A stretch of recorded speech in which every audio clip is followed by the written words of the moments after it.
বিদেশে পাঠাইয়া স্বামী, বিদেশে পাঠাইয়া স্বামী বন্ধুর সাথে ঘরে। হাই রে হাই ভাই রে ভাই, এ কেমন যুগ এসেছে।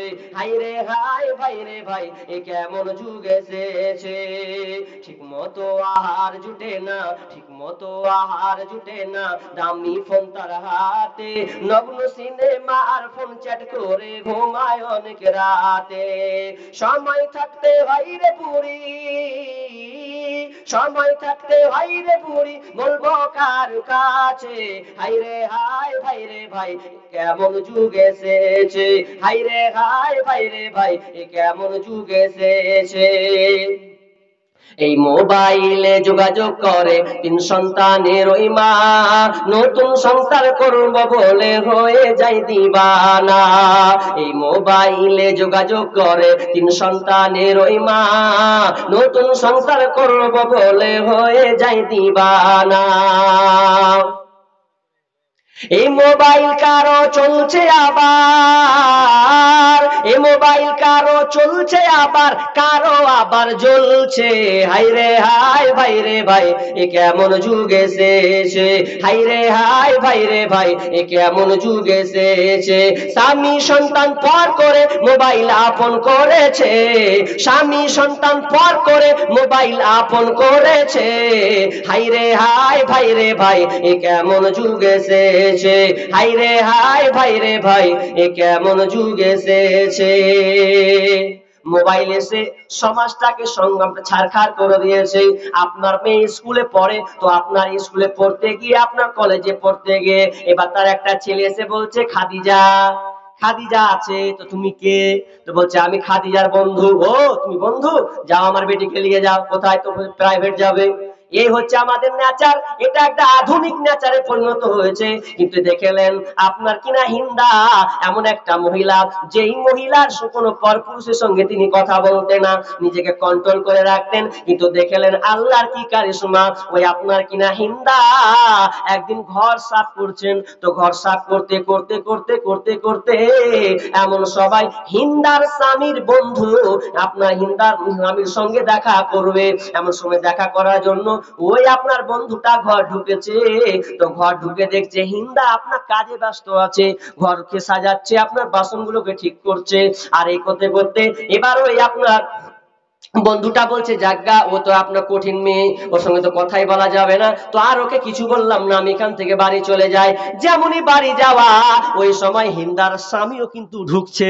আর যেমনই ঢোকা, এবার তো মন খারাপ। তো বলছে কি ব্যাপার, আমার স্ত্রী ঘরে, তো আমার বন্ধু আবার এই আমার ঘরে কি করছিল? ইয়ার মাথা বিগাড় লিয়েছে। আর বলছে না না, আমার স্ত্রী মনে হয় খারাপ কাজ করেছে, নইলে একটা বেটা ছেলে আর বেটি ছেলে কিনা এখানে থাকলো, একাই কেন তারা দুজনে? তো নিশ্চয়ই গড়বড় আছে। এবার বলছে স্ত্রীকে, বলছে হিন্দা বল, তোরা দুজনে কি করছিলি বল, তোরা দুজনেই ছিলি কি করছিলি বল। এবার হিন্দা বলছে স্বামী আমার, আপনি আমাকে ভুল বুঝিয়েন না, আমি কোনো অপরাধ করি নাই। আপনার বন্ধু এসেছিল মানে আমি তো আপনার বন্ধুকে দেখি নাই, কখন আপনার বন্ধু এলো? বলছে চোখ বেশি লুকাবার চেষ্টা করবি না, তোরা দুজনেই ছিলি, আর এখন বলছিস যে আমি দেখি নাই, এটা তো মেনে নিব না। আমি নিজের চোখে দেখলাম আমার বন্ধু তোর এই ঘর থেকে বের হলো। এবার স্ত্রী পায়ে পড়ে যায়, হাতে পড়ে যায়, স্বামী আমার আমি তোমার পায়ে পড়ি, আমি আপনার লাত উজ্জার কসম খাই স্বামী গো, আমি কোনো আপনার নোংরা কাজ করে নাই, নোংরা তো কাজ দূরের কথা, আপনার বন্ধুকে পর্যন্ত আমি দেখি নাই, আমি আমার কাজে ব্যস্ত ছিলাম। কিন্তু এতে স্বামী মেনে নাই না, না না না, তোর কথা আমি মানতে পারবো না, আমি ডাইরেক্ট দেখেছি রে, দুজনে তো ওই তো বের হলো আমার চোখের সামনে, তো আমি তোকে আমার সংসার নেব না, আমি তোকে তালাক দেব, তালাক দেব, আমি তোকে স্ত্রী হিসাবে আর মানবো না। যা বেরো ঘর থেকে, তোকে আর মানবো না, তুই এত খারাপ কাজ, নোংরা কাজ করবি, আর তোকে আমি ঘরে রাখবো মানে এটা কোনোদিন হতে পারে না। আর স্ত্রী খালি পায়ে পড়ে বারবার, স্বামী আমার ভুল বুঝিও না, আমি এই নোংরা কাজ করিনি। এবার বিচার বসছে, তো বিচারের কথা কেউই মেনে লাই না। সর্দার আসছে, মরল আসছে, আপনার জামাই, আপনার কিনা শ্বশুর আছে, দাদা চাচা আছে, সবাই বুঝে হ্যাঁ রে তোর স্ত্রী যে ভালো রে, বুঝে আমিও জানি আমার স্ত্রী ভালো, কিন্তু আমি যে নিজের চোখে দেখেছি যে শুনবো না কারো কথা। মাথা খারাপ, কারো কথা শুনবে না এখন। তো এই করতে করতে কারোর ফয়সালা যখন হয় না, তো একটা লোক উঠা বলছে, এই আমার একটা কথা শুনবি? বলেন কি বলছেন? বলছে যা একটা উন্মুক জায়গায় যা তো, চলতে চলতে চলে জঙ্গল একটা উঁচু জায়গাতে আছে, যা ওখানে একটা কাহিন আছে, কবিরাজ আছে, ও হাত দেখলি বলে দিবে। ওরা মুশরিকা তো, বিশ্বাসী, ওরা মুসলমান হয়নি। তো বলছে যাক, একটা কাজের কথা বললেন আপনি, ওটাই করব, আমার স্ত্রীকে নিয়ে যাব। এবার ওই স্ত্রীকে নিয়ে চলে গেল কাহিনীর কাছে, ওই কবিরাজের কাছে। ওই কবিরাজের কাছে যাওয়ার পর এবার বলছে, কাহিন দেখেন কবিরাজ, আমার স্ত্রী হাতটা চালিয়ে দেখেন, আমার স্ত্রী কি কাম অন্যায়, এটা অন্যায় কাজ করেছে আমি দেখেছি। তো এবার কবিরাজ বুঝে ফেলেছে, ঠিক আছে তোমার স্ত্রী হাত দাও। এবার হাতটা যখন রাখা হলো, ওই কবিরাজ ও কাহিনটা হাত চালাচ্ছে, চালাতে চালাতে চালাতে চালাতে বলছে, ও হিন্দার স্বামী, ও হিন্দা শোনো, তোমার স্ত্রী হচ্ছে নিরপরাধ, এ কোনো অশ্লীল কাজ করেনি, ও কোনো বেহুদা কাজ করেনি, অন্যায় কাজ করেনি, এর সঙ্গে কোনো খারাপ আচরণ হয়নি। আর যেমনি বলে দেওয়া, হিন্দার স্বামীর এবার টেনশনটা দূর হয়ে গেল, এবার তার মুখের হাসি চলে এলো। আর যেমন হাসি আসা, কিন্তু শুনলেন আরো প্যাঁচ লেগে গেল। এখানে আপনার কিনা সমাধান হবে কি, উল্টা প্যাঁচ লাগিয়ে দিল কাহিন। এই কাহিন কবিরাজ আবার উল্টা প্যাঁচ লাগিয়ে দিল। কি বললেন জানেন? যদি কাহিন বলতো, কবিরাজ যদি এখানে ক্ষান্ত হয়ে যেত তাহলে ঠিক ছিল, কিন্তু ওখানে ক্ষান্ত হলেন না, আবার হাত চালাতে শুরু করেছে। তো চালাতে চালাতে গিয়ে বলছে, হিন্দারে, তোমার গর্ভ থেকে একটা সন্তান হবে, তুমি একটা বাচ্চা পাবে, যে বাচ্চাটা পৃথিবীতে আসবে, ওই বাচ্চাটা একটা রাজা হবে, মহারাজা হবে, খলিফা হবে, সারা পৃথিবীর মানুষ ওই আপনার সন্তানকে সবাই চিনবে। পেঁচ লাগিয়ে দিলে গো, সংসারটা জুড় ছিল না, তো কোন রকম করে যদি জুড়লো, তো আর একটা কথা দিয়ে সংসারটাকে আরো ভেঙে দিল। এবার হিন্দা কি বলছে জানেন? এবার হিন্দা বলছে, তাহলে আমি আমার স্বামীর ভাত খাবো না। খাবি না মানে? এতক্ষণ যে পায়ে পড়ছিলি, হাতে পড়ছিলি যে ছাড়িও না ছাড়িও না, এখন বলছে স্বামীর ভাত খাবো না। তখন হিন্দা স্বামী বলছে, ও তোমাকে কদিন থেকে আলেন সেই গনে, খুব চড়া, খুব রাগ না আমার বদলা লিবা, যাক অর্ডার করে করো না, যা হয়েছে হয়েছে, কথা বাদ দাও, চলো বাড়ি চলো, খুশি মনে যাই। এবার হিন্দা স্বামী বলছে, হিন্দা বলছে, স্বামী আমার, না না না, আমি আর তোমার কোনো কথা শুনবো না, এবার আমার কথা তোমাকে শুনতে হবে, আমি তোমার ভাত খাবো না, আমি তোমার সংসার করব না, আমি আমার সংসার ছেড়ে দেব। এবার সবাই বলছে, কি ব্যাপার, বিচার তোর লেগে জড়াতে, কিন্তু তুই ফের আবার বলছিস যে সংসারে থাকবো না, তোর ফের কি হলো?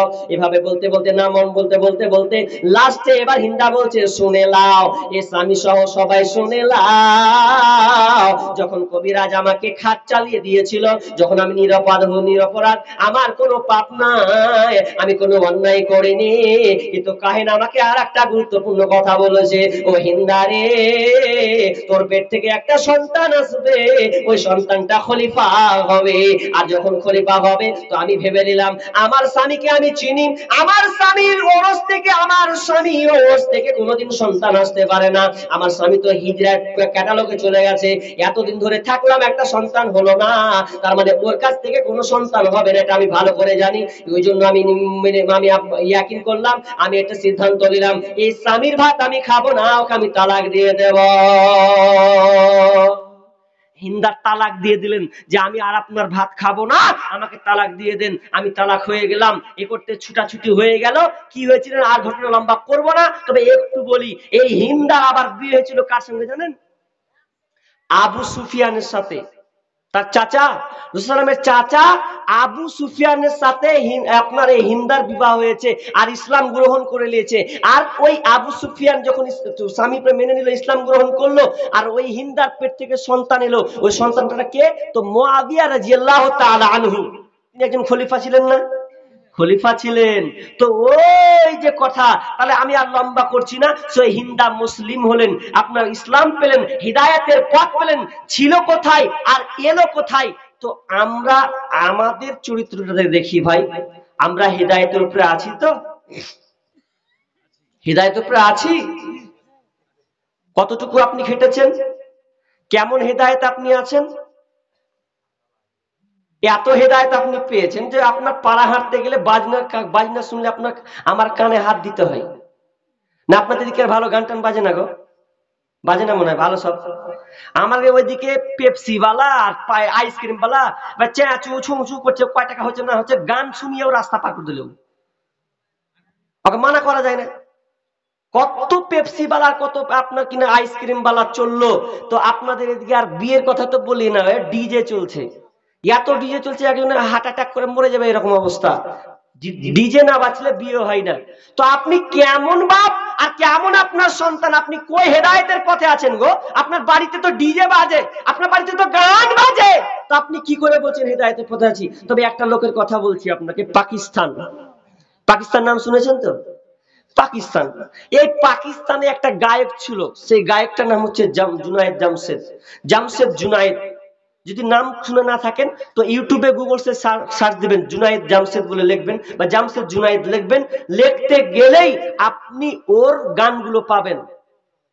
কিন্তু লোকটা হেদায়েত পেয়েছে গো, যার গানে হাজার লাখ লাখ শ্রোতা খালি অপেক্ষা করতো গান শোনার জন্য, কোটি কোটি টাকার ইনকাম।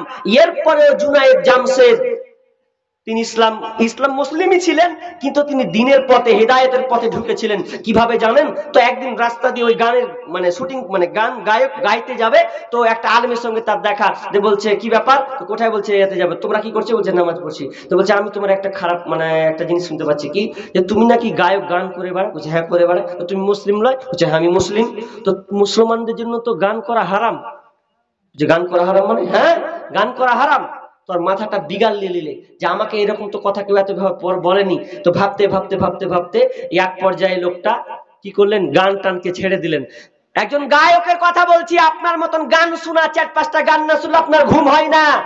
ওই লোকটার কথা বলি না, যে লোকটা গায়ক, গায়ক হয়ে তার গানে লাথি মেরেছে, কোটি কোটি টাকাকে ত্যাগ করে দিচ্ছে। এই টাকা আমি নেব না, দরকার নেই, টাকা হারাম হারাম হারাম, ওতে আমি হারাম পন্থায় যাব না। আমি বলে দিলাম আজ থেকে আমি এই গান ত্যাগ করে দিলাম, কেউ আমাকে ফোন করলেও ডাকলেও আমি সাড়া দেব না। সেই জুনায়েদ জামশেদ তিনি এক সময় অসহায় হয়ে গেছিলেন, আল্লাহকে বলেছিলেন আল্লাহ আমি এই গানের দিকে ধারে কাজ যাব না। কিন্তু আল্লাহর কি পরীক্ষা দেখেন, জুনায়েদ জামশেদ এক সময় এত অভাবী হয়ে গেলেন, তার কাছে আর কোনো টাকা নাই যে কি করবে। একটা তিনি ব্যবসা করেছিলেন, ব্যবসাটাও ঠিক ছিল না।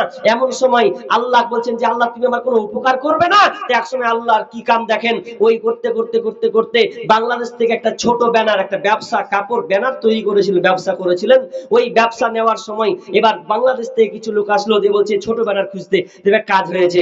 ওখান থেকে করতে করতে করতে তিনি কোটিপতি হয়ে গেছেন, অসহায় হয়ে গেছিলেন। তিনি বলেছি বিশ্বাস করেছিলেন যে আল্লাহ যদি রুজির মালিক হয়, আল্লাহ আমাকে রুজি দেবেনই দেবেন, গান দিয়ে হবে এমন কথা নয়। যে লোকটা গায়ক হয়ে যদি গান ছাড়তে পারে, তাহলে আমি এই কয়েকটা যুবককে বলবো, যুবক ভাই তুমি সামান্য কটা গান শোনো, এই গান তুমি ছাড়তে পারবে না, না তুমি এই গানটা ইনকাম করো।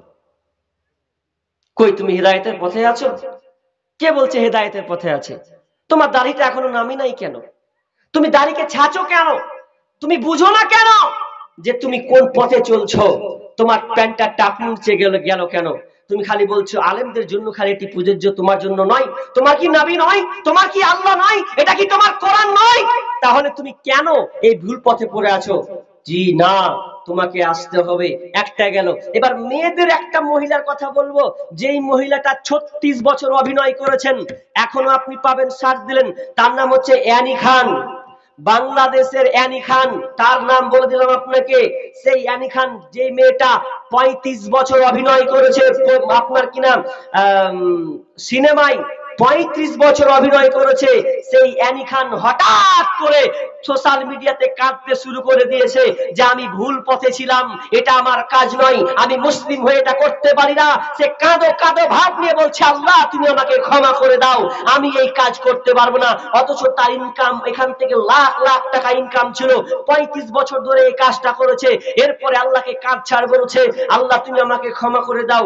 সেই মহিলা এই অভিনয় ছেড়ে দিয়ে অ্যানি খানকে আপনি এখনো পাবেন। এখনো পাবেন। তো একটা ব্যবসা করেছেন বর্তমানে, বরখার ব্যবসা। তিনি বলছেন আমি আজ থেকে অভিনয় করব না, আমি এই কাপড়ের ব্যবসা খুললাম, এই ব্যবসাটা খুলবো, আমি প্রচার করব, আমার বোনেরা এই বরখাটা পরবে, এবং আমি মাদ্রাসা করার নিয়ত করেছি, মাদ্রাসা আমি করে দেব।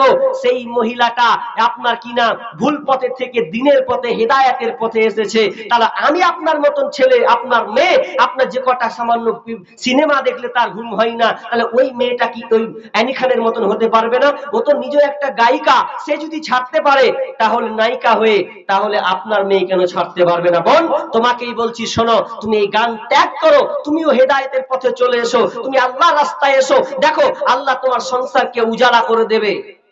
আফসোস লাগে, হেদায়েত কত দামি জিনিস, কত ভান্ডার। কোরআন তো দিয়েছে আমাদের হেদায়েত দেওয়ার জন্য, কোরআন দিয়ে আমরা হেদায়েত পাবো, কোরআন আমাদের দিয়েছে হেদায়েত দেওয়ার জন্য, কিন্তু আমরা চিটপাটাং হয়ে গেছি। মুঝে কো ফওয়ালো মুসাফির ন সমঝো মে আয়া নহি হু বুলায়া গিয়া হো, मुझे को फवालो मुसाफिर न समझो मैं आया नहीं हूँ बुलाया गया हो, जो खाता जो सर गाहे सर कलम का है खुदा ने मैं पिया नहीं हूँ पिलाया गया हो, एक मुसाफिर बुला के सताया गया हो, मैं रोया नहीं हूँ रुलाया गया हो, मुझे को फवालो मुसाफिर न समझो मैं आया नहीं हूँ बुलाया गया हो, मैं मुर्दा नहीं हूँ जिलाया गया हो, मैं पियासा नहीं हूँ पिलाया गया हो।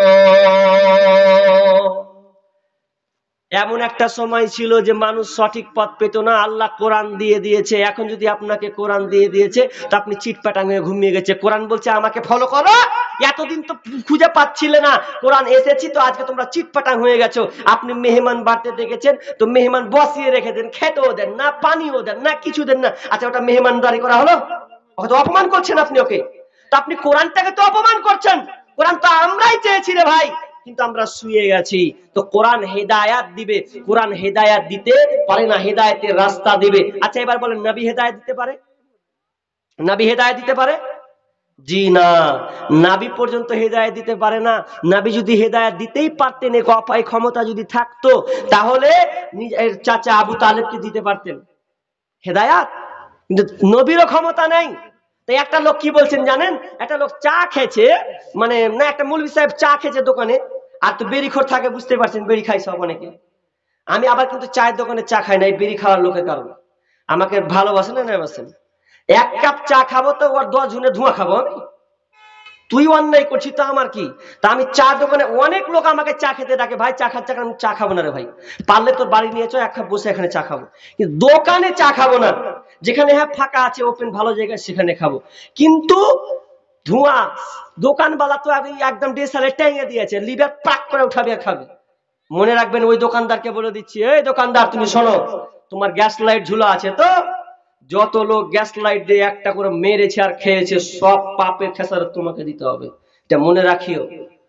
তুমি মরে গেলে রেহাই পাবা না। তুমি যে গ্যাস লাইট ঝুলিয়ে দিয়েছো পাবলিকের জন্য, বিড়িখোরদের জন্য, তুমি কোনোদিন এই পাপ তোমাকে বহন করতে হবে, এটা মনে করিও না।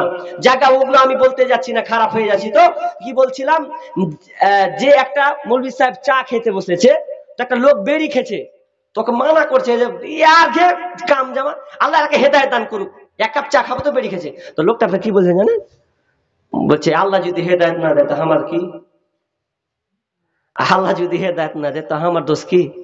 আপনি যে এখানে কইছেন যে আল্লাহকে হেদায়েত দান করুন, তো হেদায়েতের মালিক আল্লাহ, তো আল্লাহ যদি আমাকে হেদায়েত না দেয় তা আমার দোষ কি?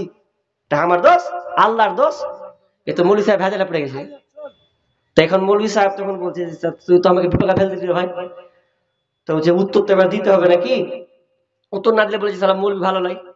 তা বলছে চাটা খেয়ে তখন বলছে আচ্ছা ঠিক আছে তোর কথা ঠিক আছে, আচ্ছা বলতো বলো তো, সবাই বলবেন আচ্ছা বাচ্চাকে দুধ কে দেয়? জোরে বলবেন কে দেয়? মা না বাপ? মা, জোরে বলেন না জি, কে দেয় জি? মা দেয়, ভালো করে বুঝেন কিন্তু।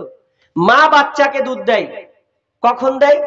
যখন বাচ্চা কাঁদে নাকি শুয়ে আছে, বাচ্চাকে শুয়ে দিয়েছেন, হয়তো মা রান্না করছে, বাচ্চা যদি যেমন কেঁদে উঠবে তখন চুলা ছেড়ে দিয়ে বলবে ওরা আমার ধন কি হলো করলো, লেবুকে দিবে না? নেবে কি নেবে না? বাচ্চা কাঁদলে মা তখন চট করে মা কি করবে, বাচ্চাকে দুধ দিবে। তো এবার বলছে বেরি করছো না তুমি, তুমি যেমন বললে যে আল্লাহ হেদায়েত দিলে আমার দোষ কি? তো তুমি যদি না চাও আল্লাহর কাছে, তো আল্লাহ তোমাকে হেদায়েত দেবে? তুমি মানসিকতা রেখেছো? তুমি তো জানো যে বেরি খাওয়াটা অন্যায়, ভালো নয়, নিজে তো জেনে তুমি বেরিটা খেছো, হ্যাঁ, তোমাকে খেসারতটাকে দিবে? বাচ্চা কাঁদলে মা দুধ দেয়, ঠিক তেমনি ভাবে আপনি হেদায়েতের জন্য আল্লাহর কাছে চাইবেন, তবে না আল্লাহ আপনাকে হেদায়েত দেবে। আপনি কোনদিন বলেছেন আল্লাহ তুমি আমাকে হেদায়েত দাও, এই মানসিকতা আপনি লালন করেছেন? তো কি করে আপনাকে হেদায়েত দেবে? তো জি না, হেদায়েতের মানসিকতা আপনাকে রাখতে হবে। হেদায়েতের মানে কিন্তু আল্লাহ, নবী নন। যদি নবী হেদায়েত দিতে পারতেন তাহলে তার নিজের চাচা আবু তালেবকে হেদায়েত দিতে পারতেন। এই আবু তালেব আল্লাহর নবীকে এত ভালোবাসতেন, এত মহব্বত করতেন যে গর্ভের আপনার কিনা পেটে থাকা অবস্থায় তার আব্বা আব্দুল্লাহ ইন্তেকাল করে গেছেন, চলে গেছেন। ছোট 4 বছরের সন্তানকে রেখে মা আমিনা চলে গেছেন। তারপরে আপনার কিনা দাদা চলে গেছেন। এরপরে চাচা আবু তালেব মানুষ করতে লাগলেন। এত মানুষ করেছেন, শুনেলেন যে আবু তালেব নিজের সন্তানকে রেখে দিয়ে, আলীকে রেখে দিয়ে বিশ্বনবীকে নিজের জায়গায় বসিলেন, ভাতিজা তুই আমার কাছে বস। এতটা ভালোবাসতেন বিশ্বনবীকে। শুধু তাই নয়, একদিন বিশ্বনবী ছোট অবস্থায় মাঠে খেলছেন, খেলতে খেলতে খেলতে খেলতে সন্ধ্যা হয়ে গেছে। সবাই বলছে আব্দুল্লাহ, আব্দুল জাফর, আব্দুর রহমান বাড়ি চলো বেটা, সন্ধ্যা হয়ে গেছে।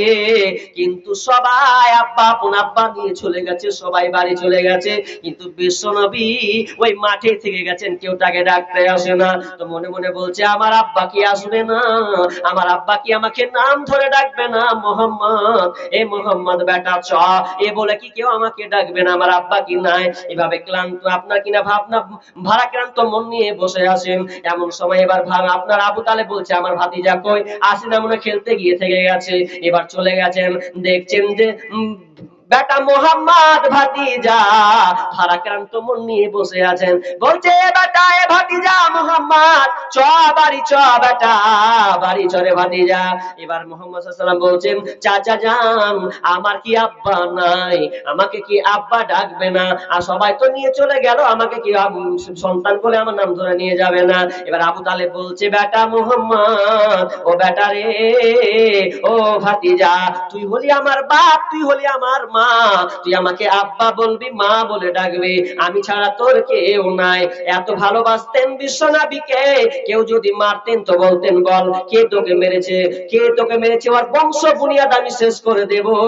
এত সুন্দর সেই চাচা, চাচাকে এত মহব্বত করতেন, চাচাও ভাতিজাকে খুব মহব্বত করতেন। কিন্তু হঠাৎ দেখেন যখন মৃত্যু সাহিত্য হয়ে গেছে, মরার সময় হয়ে গেছে, মরবেন এমন সময় নবী মুহাম্মদ রাসূলুল্লাহ সাল্লাল্লাহু আলাইহি সাল্লাম চাচাকে বলছেন ও চাচা, ও কলিজার চাচা, আপনি আজকে কালিমাটা পড়ে নেন। দেখেন যদি আপনি কালিমা পড়ে নেন, বাকি দায়িত্ব জান্নাতে নিয়ে যাওয়ার দায়িত্ব হচ্ছে আমার। আর পাশে আবু জেহেলরা, আবু লাহাব সবাই বসে আছে বেঈমানরা, তার বলছে এই খবরদার কালিমা পড়বি না, কালমা পড়বি না। আর মুহাম্মদ সাল্লাল্লাহু আলাইহি ওয়াসাল্লাম বলছেন চাচা বলেন কালমা একবার পড়েন, কিচ্ছু নয়, খালি কালমাটা আমার সঙ্গে পড়েন, বাকি দায়িত্ব আমার। তো এবার আবু জেহেল বলছে যে তুই মুহাম্মাদের ধর্ম মানবি আর বাপ দাদা ধর্মকে লাথি মেরে দিবি, তোর মতো নিমহারাম লোকে থুতু দিবে, তোকে ঘৃণা করবে। এই বলতে কত কথা বলতে বলতে বলতে এবার আবু তালেব বলছে ভাতিজা শোন শোন, তোর ধর্ম তোর দিন সত্য, ইসলাম সত্য, ইসলামের উপরে আর কোনো দিন নাই। অতএব শুন ভাতিজা, আমি বিশ্বাস করি তোর ধর্মটা সত্য, তবে শুনেলে আমি শেষ মুহূর্তে তোর ইসলামকে আমি মানতে পারলাম না। যদি আমি আজকে মেনে নিই তাহলে তারা আমাকে লাঞ্ছিত দিবে, গালি দিবে, থুতু দিবে যে আবু তালেব তার বাপ চাচার ধর্মকে লাথি মেরে মোহাম্মদের ধর্মকে মেনে নিয়েছে। এই বলতে বলতে বলতে আব কাঞ্চি আর বলছে চাচা একবার শুধু বলেন। এ করতে করতে করতে আল্লাহ আয়াত নাজিল করে দিলেন, জিবরাইলের মাধ্যমে বলছেন নবীকে বলে দাও, ইন্নাকা লা তাহদি মান আহবাবতা ওয়ালাকিন্নাল্লাহা ইয়াহদি মান ইয়াশা ওয়া হুয়া আলামু বিল মুহতাদিন। ও নবী হে, আপনি যাকে ভালোবাসেন, ভালোবাসেন বলে আপনি তাকে হেদায়েত নিয়ে আসতে পারবেন এমনটা নয়, বরং আমি আল্লাহ যাকে চাইবো সেই কেবল হেদায়েত পাবে। তুমি যাকে চাইলে হেদায়েত পাবে এমনটা নয়। আর আমি ভালো করে জানি কে হেদায়েত পাবে আর কে পাবে না। আবু তালেবের নসিব হলো না, সে আপনার বিনা কালেমায় সে মুশরিক বেঈমান হয়ে মারা গেল। তাহলে হেদায়েতের মালিক আল্লাহ, কোরআনও নয় আর আল্লাহ রসুলও নয়। তাহলে হেদায়েত যিনি দিবেন তিনি হচ্ছেন কে? আল্লাহ। এবার আমি আপনাদেরকে রাস্তা বলে দিব, এই রাস্তাটা মনে রাখবেন কারা হেদায়েতের পথে আছে। আমি সূরা বাকারার প্রথমটা পড়েছি, বিসমিল্লাহির রহমানির রহিম, আলিফ লাম মিম। এর কোনো মানে নাই, এই মানেটা স্বয়ং আল্লাহ ছাড়া কেউ জানে না। যালিকাল কিতাবু লা রাইবা ফীহি হুদাল লিল মুত্তাকিন। এই কোরআনে কোনো ভুল নাই, কোনো সংশয় নাই, কোনো ত্রুটি নাই, আর এটা হচ্ছে মুত্তাকিদের জন্য হেদায়েত। আমি লম্বা করব না, এটা মুত্তাকিদের জন্য একটা হেদায়েত। আমি লম্বা করব না, একটা উদাহরণ দিব। আপনারা এই কয়টা লোক উঠতে লেগেছেন, এই লোকটাকে আমি প্রশ্ন করি, আচ্ছা বলেন তো, বিজ্ঞানীরা একটা খাবারের নাম দিয়েছে আদর্শ খাবার, কে বলতে পারবেন খাবারটার নাম কি? বিজ্ঞানীরা একটা খাবারের নাম দিয়েছে আদর্শ খাবার, কে বলতে পারবেন খাবারটার নাম কি? এই লোকের মধ্যে কেউ জানেন না গো? জি জি না, সেটা হচ্ছে দুধ। কি বললাম? দুধ। বিজ্ঞানীরা একটা খাবারের নাম দিচ্ছে আদর্শ খাবার। দুধকে আদর্শ খাবার বলা হয় কেন জানেন? তাদের গবেষণা যে আপনি যদি পানি খান তো পানি খেলে আপনার তৃষ্ণা মিটবে কিন্তু ভোক মিটবে না। পানি খেলে তৃষ্ণা মিটবে, ভোক মিটবে না। আর আপনি যদি ভাত খান, চাল খান, মুড়ি খান, চপ খান, বেগনি খান, গোশ খান, যেই খান, আপনার ভোক মরবে কিন্তু তৃষ্ণা মরবে না। ঠিক না ভুল? পানি লাগবেই। তো ঠিক তেমনি ভাবে দুধটা কেন বলা হলো যে আদর্শ খাবার? এই জন্য বলা হলো যে আপনি যদি দুধ পান করেন ও তৃষ্ণাও মরবে, আপনার ক্ষুধাও মরবে।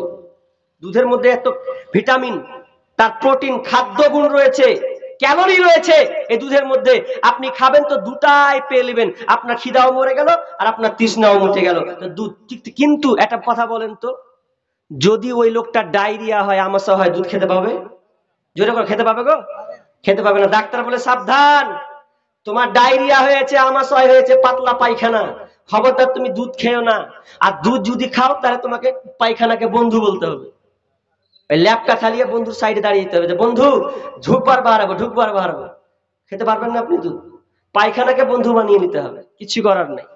তো ঠিক তেমনি ভাবে যদি কোনো বান্দা, কোনো ব্যক্তি যদি কোরআনের হেদায়েত নিতে চায় তাহলে ওকে কি হতো? রোগ মুক্ত হতে হবে, ধারণা মুক্ত হতে হবে, ওকে একটা চাহাতটা থাকতে হবে, রোগ মুক্ত, সন্দেহ মুক্ত হতে হবে, তবে সে কোরআনের উপরে হেদায়েত পাবে।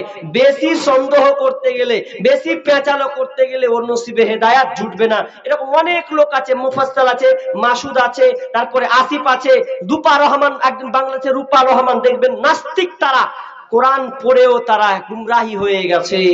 অতএব কি বললাম, যালিকাল কিতাবু লা রাইবা ফীহি হুদাল লিল মুত্তাকিন। এই কোরআনের মধ্যে কোনো ভুল নাই। এর ব্যাখ্যা করতে গেলাম না, শুধু এইটুকু মনে রাখবেন যে কোরআন হেদায়াত দেয়, আর হুদাল লিল মুত্তাকিন, আর মুত্তাকিদের জন্য রয়েছে হেদায়াত। এবার হেদায়াতের পথে কারা আছে বলে বাড়ি যান। আল্লাযীনা ইউমিনুনা বিল গায়বি ওয়া ইউকিমুনাস সালাতা ওয়া মিম্মা রাযাকনাহুম ইউনফিকুন। আল্লাযীনা ইউমিনুনা বিল গায়বি ওয়া ইউকিমুনাস সালাতা ওয়া মিম্মা রাযাকনাহুম ইউনফিকুন। এখানে তিনটা গুণের কথা বলা হয়েছে। হিদায়াতের উপরে কারা, হিদায়াতের পথে কারা? তো একটা হচ্ছে আল্লাযীনা ইউমিনুনা বিল গায়ব, যারা গায়বের প্রতি ঈমান এনেছে। গায়ব বলতে অদৃশ্য, আপনি জান্নাত দেখেননি, জাহান্নাম দেখেননি, পুলসিরাত দেখেননি, এই আপনার কবরের জীবনটা সম্পর্কে আপনার তেমন ধারণা নাই, আপনার প্রকাশমান নাই, এরপরও আপনি ঈমান এনেছেন। তো যারা মুত্তাকি হবে, যারা হেদায়েতের পথে থাকবে, ওরা গায়বের উপরে ঈমান নিয়ে আসবে। আল্লাযীনা ইউমিনুনা বিল গায়বি ওয়া ইউকিমুনাস সালাহ, এবং তারা সালাত আদায় করবে, সালাত কায়েম করবে। ওয়া মিম্মা রাযাকনাহুম ইউনফিকুন, এবং তার নিজের মাল থেকে, সম্পদ থেকে আল্লাহর রাস্তায় দান করবে। কটা বললাম? তিনটা। এক, গায়েবের প্রতি বিশ্বাস। গায়েবের প্রতি বিশ্বাস আছে আমাদের। বিশ্বাস যদি থাকতো তাহলে আপনি পরের টাকা চুরি করতেন না। বিশ্বাস থাকলে আপনি বান্ধবীকে নিয়ে বসতেন না, আমার বান্ধবী তোমাকে ছাড়া বাঁচি না, এটা লোকালয় যে আপনি করতেন না। পার্কের 12টা বেজে গেছে, গায়েবের প্রতি যদি বিশ্বাস থাকতো তাহলে পার্কে নোংরামি কাজ হতো না। পার্কগুলো যাবেন, বাপ বেটা যাবেন একসাথে, ছি ছি ছি ছি, লজ্জায় মরে যাবেন। এক একজন শুয়ে আছে আর গল্প করছে। কি প্রেম প্রীতির গল্প রে ভাই, কি প্রেম প্রীতির গল্প। মোবাইল আসিল, কি দোলা লাগিল, পড়াশোনায় মন বসে না। মোবাইল আসিল, কি দোলা লাগিল, পড়াশোনায় মন বসে না। পেটে ভাত নাহি যাক, পরন কাপড় নাহি থাক, পেটে ভাত নাহি যাক, পরন কাপড় নাহি থাক। মোবাইল পোলার ছাড়া দিন চলে না। মোবাইল আসিল, কি দোলা লাগিল, পড়াশোনায় মন বসে না। রাত 12টার পরে বন্ধু যখন ফোন করে, দুই চোখে ঘুম আসে না। লাইলি যখন ফোন করে গভীর রাতের তরে, দুই চোখে ঘুম আসে না। রাত জাগিয়া ফোন চ্যাট করিয়া সকাল 8টার আগে ঘুম ভাঙে না। মোবাইল আসিল, কি দোলা লাগিল, পড়াশোনায় মন বসে না। মোবাইল এসেছে, গোপনে জেনা করছে। একটা আছে 2000 কিলোমিটার দূরে, আর একজন আছে 2000 কিলোমিটার দূরে, আর একে করে বলছে জান তোকে ছাড়া ভালো লাগে না। দুজনে উলঙ্গ হয়ে গেছে, মা জানে না, বাবা জানে না, পাড়া প্রতিবেশী জানে না। তারা দুজনে আপনার রাত 12টা 1টার সময় নাঙ্গা হয়ে গেছে, এক অপরকে হাসি মজা করছে। যদি ওর গায়েবের প্রতি ঈমান থাকতো রে, তাহলে সে কোনদিন ওই আপনার ফোনে চ্যাট করতো না। একজন মহিলা ছিলেন, যেই মহিলা, বুখারীর হাদিসে ঘটনা লম্বা আছে, একটা পাঠ বলবো। যেই মহিলা এমন একটা সময় ছিল, দুর্ভিক্ষের সময়। এমন সময় ওই বোনটা ভাই কাছে, খালাতো ভাইকে কাছে বলছে, ভাই রে তুই কি আমাকে কিছু টাকা দিবি, কিছু আপনার খাবার দিবি, যে খাবারটা দিলে আমার জানটাকে বাঁচাবো। তখন বলছে না না না, আমি তোমাকে দিতে পারবো না, তবে তোমাকে একটা শর্ত পালন করতে হবে, আমার শর্ত একটা পূরণ করতে হবে। তুমি যদি আমার এই শর্ত পূরণ করে দাও তাহলে তোমাকে রুজি রুটি দেব। তো বলছে কি? সেটা হচ্ছে তোমার সঙ্গে আমার গোপনে যেতে হবে, জেনা করতে হবে, আমার মনের বাসনাটা মিটিয়ে দিতে হবে। এবার বোন বলছে ছি ছি ছি ছি, নোংরা কথা বলো না রে ভাই, এটা তো কখনোই সম্ভব নয়। বলছে যদি না করো তাহলে তোমার খাবার দিব না। বলছে তোমার খাবার নিব না। এই বলে বোনটা বাড়ি বাড়ি চলে গেছে, কোনো খাবার পাই না। খাবার না পেয়ে আবার ভাইটার কাছে এসে বলছে, ভাই রে দে কিছু খাবার দে, মরে গেলাম, খাবার গেলাম আর সহ্য হচ্ছে না।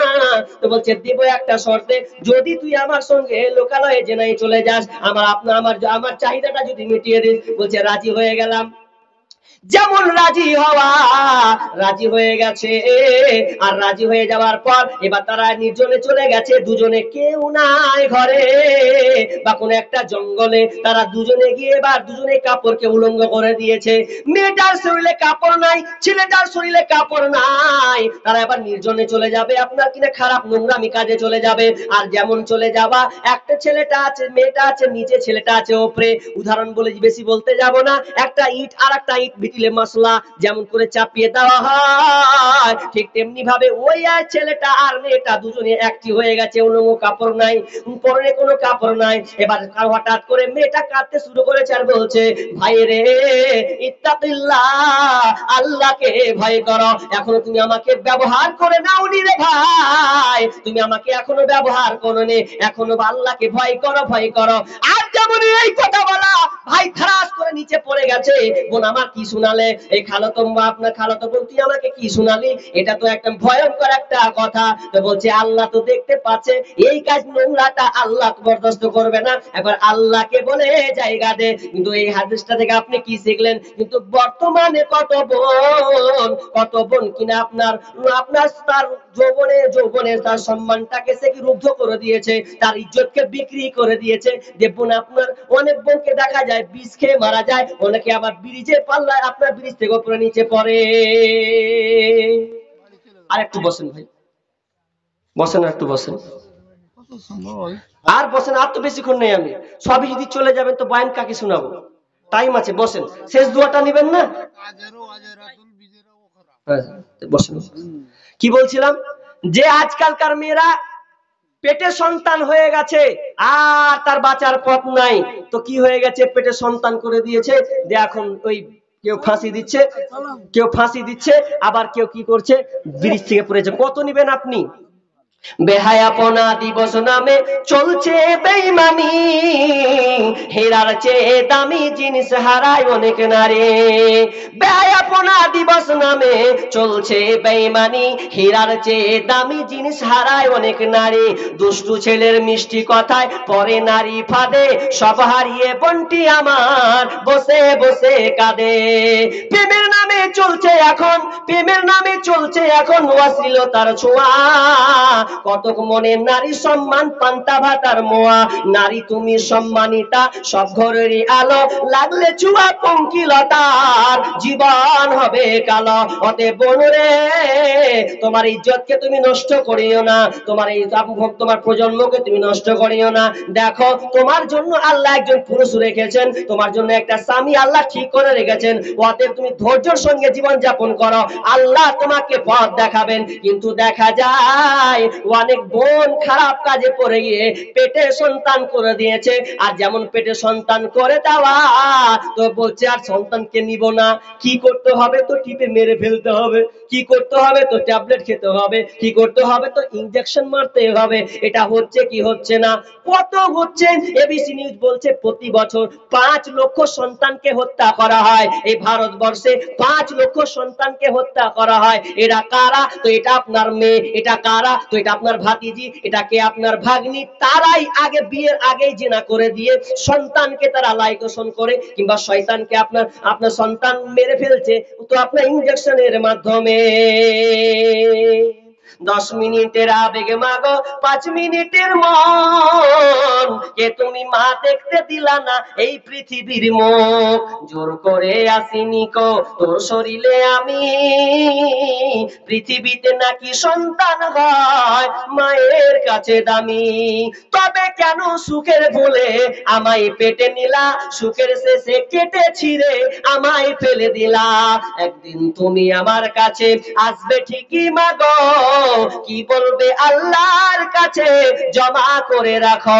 আমি তো বেঁচে গেছি, বেঁচে গেল মান, নইলে লোকে বলতো মরে অবৈধ সন্তান।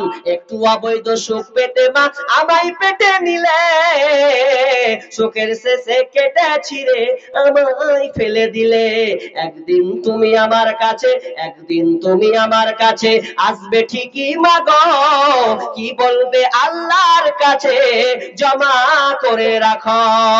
অতএব গায়েবের প্রতি যারা ঈমান আনবে এই নোংরামিটা তারা করতে পারে না। তো আল্লাহ বলছেন আল্লাযিনা ইউমিনুনা বিল গায়বি ওয়া ইউকিমুনাস সালাহ, যারা হিদায়াতের পথে আছে, মুত্তাকি হিদায়াত পানেওয়ালা, তাদেরকে গুনাহগুল হচ্ছে দ্বিতীয় নম্বর গুণ, তারা সালাত আদায় করবে, নামাজ কোনোদিন ছাড়বে না। কয়েক মিনিট থাকেন, শেষ করে দেবো। এই বেশিক্ষণ থাকবো না ইনশাআল্লাহ। থাকবেন তো কটা লোক? যাই না, থাকেন।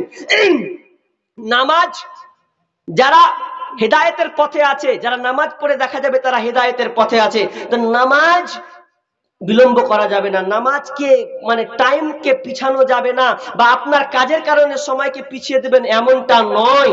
নামাজ আপনাকে পড়তেই হবে। নামাজ কত দামি জিনিস। আল্লাহ রাসূলকে আলীকে বলছেন, আলী, এ আলী, আলীকে নয় সারা পৃথিবীর মানুষকে বলছেন, বুখারী হাদিস বলছি, এ আলী খবরদার তিনটা জিনিসে লেট করবে না। কয়টা জিনিস বললাম ভাই?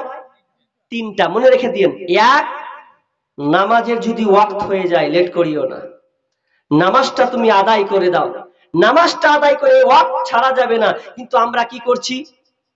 আপনার কাজ নিয়ে আপনি পড়ে আছেন, কাটতেই আছেন, আজান দিয়ে দিয়েছে, আপনার নামাজের গুরুত্ব না। নামাজ ঢিলা করা চলবে না, খবরদার নামাজে ঢিল করবে না। ফজরের ক্ষণ গেল পরনি নামাজ, জোহরে ও ডুবেছিলে নিয়ে শত কাজ। ফজরের ক্ষণ গেল পরনি নামাজ, জোহরে ও ডুবেছিলে নিয়ে শত কাজ। হেলাই খেলায় গেল আসরের কাল, হেলাই খেলায় গেল আসরের কাল, মাগরিবেও পড়লে না নামাজির সাজ।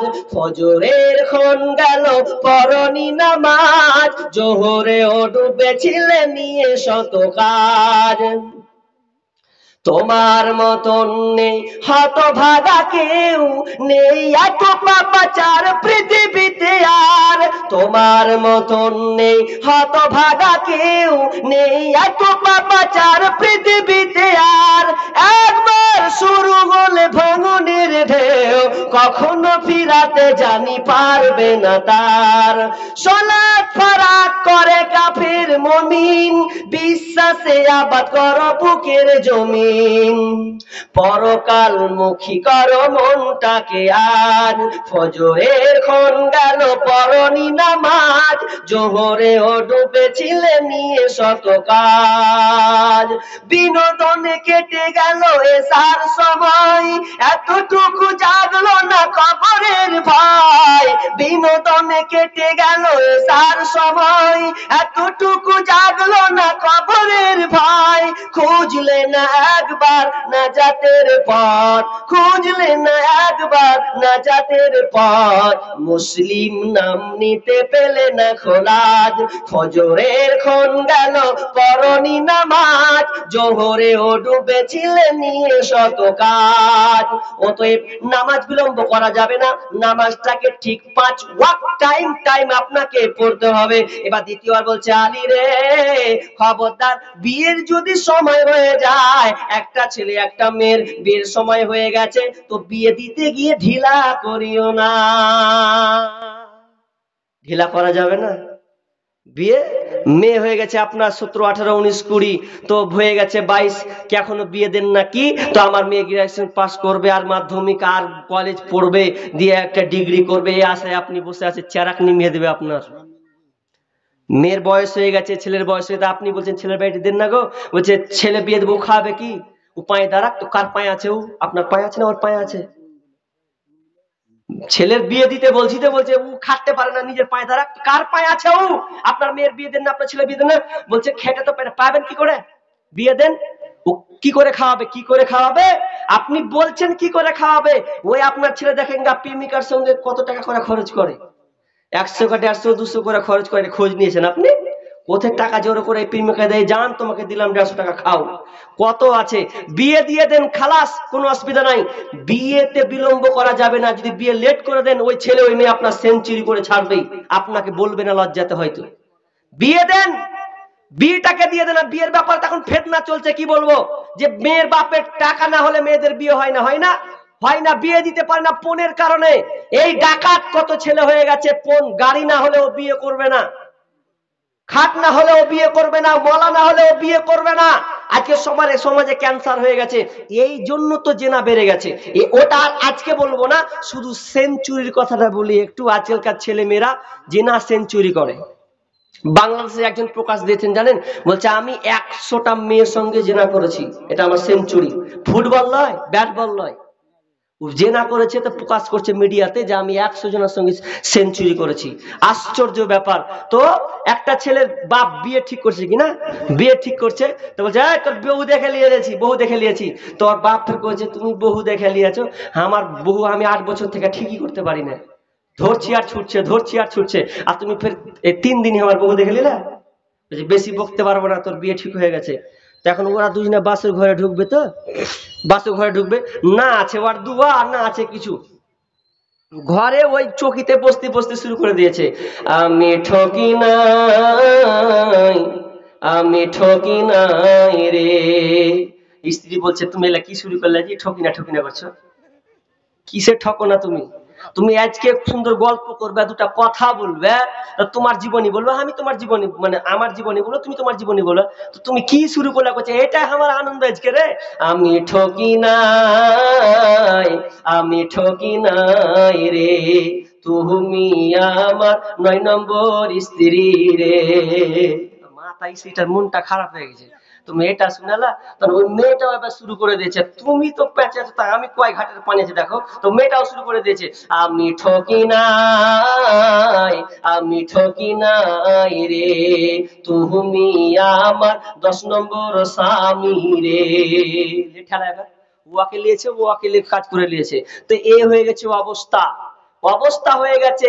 বিয়ের সময় হচ্ছে, বিয়ে দিচ্ছেন না, খবরদার লেট করবেন না, সময় হয়ে গেছে, ছেলে মেয়ের বিয়ে দিয়ে দেন, ঠিক আল্লাহ রাস্তা বের করে দেবে। 3 নম্বর বলছে আলী খবরদার, যদি একটা মানুষ মরে যায়, তাহলে তার জানাজাটা তাড়াতাড়ি করবে, লেট করা চলবে না। কিন্তু সমাজে কি হচ্ছে গো, আর ইমাম তিরমিজিও বলছেন খবরদার, মানুষ মরে গেলে তার জানাজাটা তাড়াতাড়ি দাফন করার ব্যবস্থা করো। কিন্তু আমাদের কি হয়, মরেছে ধরেন এখন রাত্রে মরেছে, তো আবার কাল রাতেও নাও দিতে পারে, কেন, ওর বেটা আছে। কোথায় আছে ওর বেটা, এই শিলিগুড়ি বা হয়তো কলকাতা বা মুম্বাই আছে। তো আসতে কত লাগবে, 1 দিন লাগবে। তো 1 দিন লেগার জন্য কি করতে, বাপের লাশটাকে এঁটকে রাখছে গো, ছি ছি ছি ছি, কি দরকার। ছেলেটা এসে কি করবে, আপনি লাশটাকে আটকালেন কেন এখন ধরে। অথচ বিষ্ণু বলছেন তুমি অতক্ষণ সময় নাও, যখন একটা মাইয়াত মরে গেছে, লাশ হয়ে গেছে, কবর খুঁড়তে এই সময়ের ব্যবধান যতটুকু লাগে, এতটুকুর মধ্যে ব্যবধানে তুমি তার লাশটাকে দাফন করে দাও, এটা হচ্ছে সুন্নাহ। কিন্তু আমরা কি করছি, 12 ঘন্টা 10 ঘন্টা 15 ঘন্টা 16 ঘন্টা রেখে দিয়েছি। বেটা বিদেশে আছে, আর বিদেশে এসে কি করবে, তো বাপের মুখ খান দেখবে, এর সাথে তো আর বাপকে তো ফিরাতে পারবে না, পারবে জি ভাই, পারবে না। লাশের বাপটা মুখ খুলবে বলে বাপু মরে গেল বাপু, কি লাভ হলো, ওই ছেলেটা একটুকুই কাঁদবে, আর তো বেশি কাঁদবে না, শেষ হয়ে গেল, কি লাভ হলো, আপনি সুন্দর বিপরীত করে দিলেন। আরে সন্তান ওখান থেকে দোয়া করবে, বাপ মায়ের জন্য রব্বির হামহুমা কামা রাব্বায়ানি সগীরা, এই দোয়াটা করতে থাকবে, দাফন করে দেন, লেট করা যাবে না, সময় হয়েছে দাফন করে দেন, এতে ভ্যানিশ 3টা জিনিস লেট করা যাবে না। আর কি বলছেন, ওয়া মিম্মা রাযাকনাহুম ইউনফিকুন, আল্লাহ তোমার রুজি থেকে, তোমার ইনকাম থেকে আল্লাহ রাস্তায় দান করবে। অথচ আমরা এমন বখিল হয়ে গেছি, মুমিন কোনোদিন বখিল হতে পারে না। কেমন বখিল হতে পারে না, যখন একটা মুমিন, যখন ইমানদার, যে আল্লাহর চলনেওয়ালা, আল্লাহর পথে চলনেওয়ালা ব্যক্তি কোনোদিন দানের জন্য অলসতা করবে না। একটা গাড়ি, বাইক, আপনার বাইক স্টার্ট দিলে যেমন তার পাইপ থেকে ধোঁয়া বের হয়, যখন মুমিন একটা দানের কথা শুনবে, তো ওই রকমই তার সম্পদ থেকে দানের ধারাটা বেরিয়ে আসবে, সে আল্লাহ রাস্তা নির্দ্বিধায় সে দান করবে, সেটাকে তাওয়াক্কা করবে না। সাহাবীরা দান করতে ভালোবাসতেন, আর আমাদের দান করতে ভালো লাগে না। যদি একটা মৌলবি বলছে মৌলবি দান করতে হলে পালা বেঁধে কেটে কেটে পড়, দেওয়া যাবে না। না, খবরদার এটা করবেন না। আপনি দান দেন। আল্লাহ আল্লাহ তাআলা বলছেন, ইয়া ইবনে আদম, হে আদম সন্তান, আনফিক ইয়া ইবনে আদম উনফিক ইলাইকা, তুমি আল্লাহ রাস্তায় দান করো, আমি আল্লাহ তোমাকে দেব। তুমি আমাকে দাও, আমি আল্লাহ তোমাকে দেব। দে যাকাত, দে যাকাত, তোরা দে রে যাকাত, দে যাকাত, দে যাকাত, তোরা দে রে যাকাত। তোর দিল খুলবে পারে, আগে খুলুক হাত, তুই দিল খুলবে পারে, আগে খুলুক হাত। দে যাকাত, দে যাকাত, তোরা দে রে যাকাত, যে যাকাত, দে যাকাত, তোরা দে রে যাকাত। যাকাতে বিলম্ব নয়। তাহলে যারা হেদায়েতের পথে আছে, মুত্তাকি যারা, তারা আল্লাহর রাস্তায় দান করবে। দান করতে বখিলতা তারা করবে না।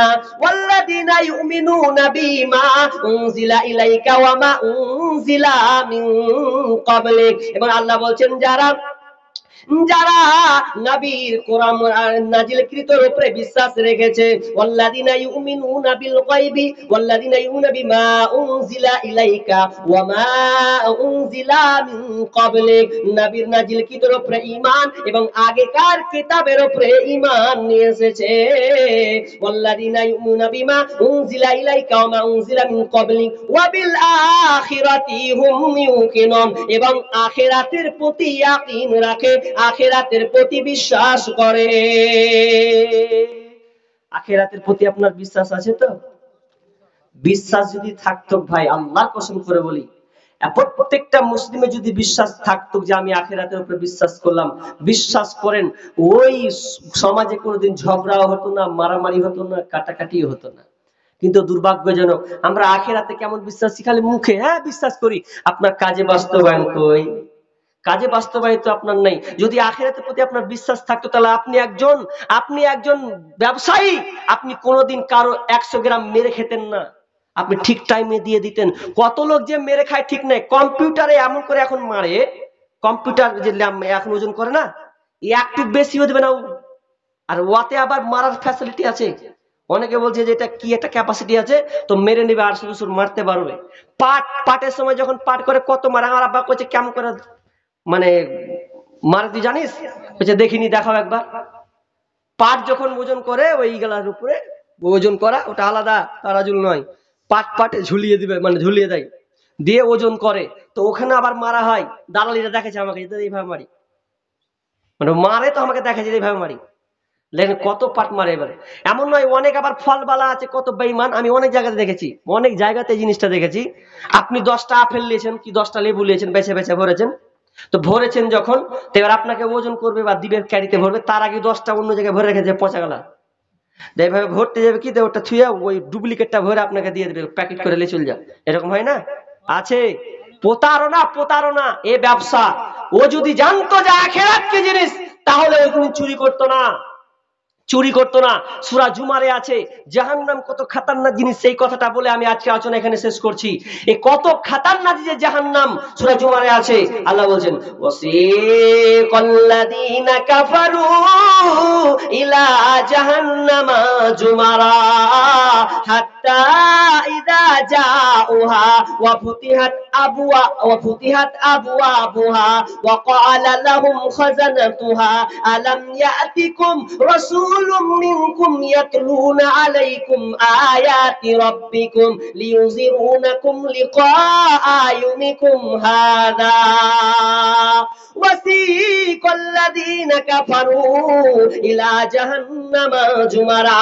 যখন জাহান্নামীদেরকে আপনার গরু হাঁকানোর মতন করে যখন হাঁকিয়ে নিয়ে যাওয়া হবে, যখন জাহান্নামে নিয়ে যাওয়া হবে রে, ও আবওয়াবুহা, আর জাহান্নামের দরজাটাকে খুলে দেওয়া হবে, ওয়া ক্বালা লাহুম খাযানাতুহা, তখন ওই জাহান্নামী রক্ষীরা বলবে, আরে বেঈমানের দল, ওরে জাহান্নামীর দল, ওরে সুদখোরের দল, ওরে মদখোরের দল, ওরে জেনার দল, ওরে ব্যভিচারের দল, তোরা বল বল বল, তোদের কাছে কি কোনো আয়াত যায়নি রে? তোদের কাছে কি কোনো নবী যায়নি রে? তোদের কাছে কি আয়াত শোনানো হয়নি এই জাহান্নামের ব্যাপারে, যেখানে তোদেরকে জ্বলতে হবে? এটা কঠিন একটা জায়গা, এই ব্যাপারে কোনো মৌলবি কোনো মাওলানা কি তোদেরকে বলে নাই? তখন তারা আফসোস করে বলে বলবেন, কালু বালা, হ্যাঁ আমাদেরকে বলেছিল, আলিমরা আমাদেরকে বলেছিল, মৌলবি আমাকে বলেছিল, মাদানি বলেছিল, ফাইজি বলেছিল যে খবরদার এই নোংরামিটা করো না, এই অশ্লীলতায় যেও না, বিড়ি খেয়েও না, আর মদ পান করো না, সুদ খেয়েও না, আর আপনার ডাকাতি করিও না, ওজনে কম মারিও না। কিন্তু আমরা এগুলোকে তোয়াক্কা করতাম না, এড়িয়ে দিতাম। হে মৌলবিরা খালি ফালতু কথা বলে, বানিয়ে বানিয়ে ফালতু কথা বলে, এদের কথা শোনা যাবে না, এই নাস্তিকতার মতন করে আমরা এগুলোকে লাথি মেরে দিয়েছিলাম। আজকে বুঝতে পারছি তাকাদু তামাইয়াজু মিনাল গায়জ, জাহান্নামের আপনার গর্জন দেখে তারা আফসোস করবে, হায় উতাস করবে, আই কেন আমরা এগুলোকে নিয়ে ঠাট্টা বিদ্রুপ করেছিলাম। তারা আফসোস করবে আর কাঁদবে, আজ তাদের রেহাই নাই। জাহান্নাম কত কঠিন জায়গা ভাই। তো জাহান্নামটাকে ভয় করুন, এটা আখিরাতের জিন্দেগানি। তো আল্লাহ বলছেন, উলাইকা আলা হুদাম মির রাব্বিহিম ওয়া উলাইকা হুমুল মুফলিহুন।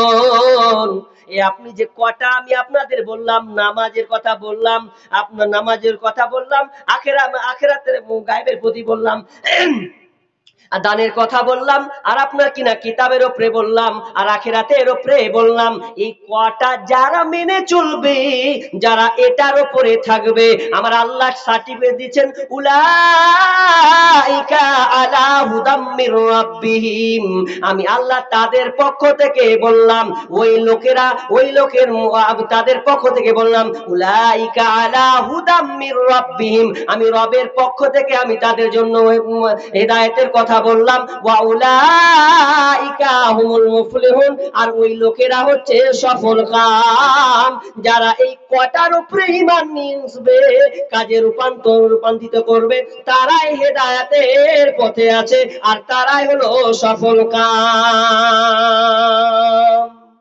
খুব জোর আমি আর 10 মিনিট আছি, খুব জোর আমি আর 10 মিনিট আছি। এটা হচ্ছে মসজিদের জলসা। 10 মিনিট খুব জোরে আছি আমি। যে কটা লোক আছেন উঠিয়েন না, 10 মিনিট বসেন। 10 মিনিট বসতে পারবেন না? এখন তো বসে নিলেন গো, আর 10টা মিনিট বসলে কোনো ব্যাপার নাই। তো দান, আমি বলছি না যে দান দিয়ে দেন আমাকে, আমিও নামবো, আপনিও নামবেন, উঠে যাই না, 2-1টা লোক চলে গেছে, যাক 10 মিনিট ঘড়ি দেখে আমি 1টা মিনিটও লেট করব না। 10 মিনিট 10 মিনিট বসেন। এটা মসজিদের জালসা। কোন আল্লাহর বান্দা আছেন যে আমার হাতে একটা লোক শেষের বেলায়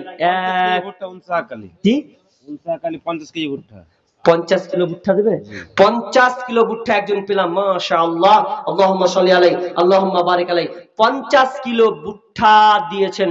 আল্লাহ তার তুমি জমিন আবাদ করা, তুমি বেশি তৌফিক দান করো আল্লাহ।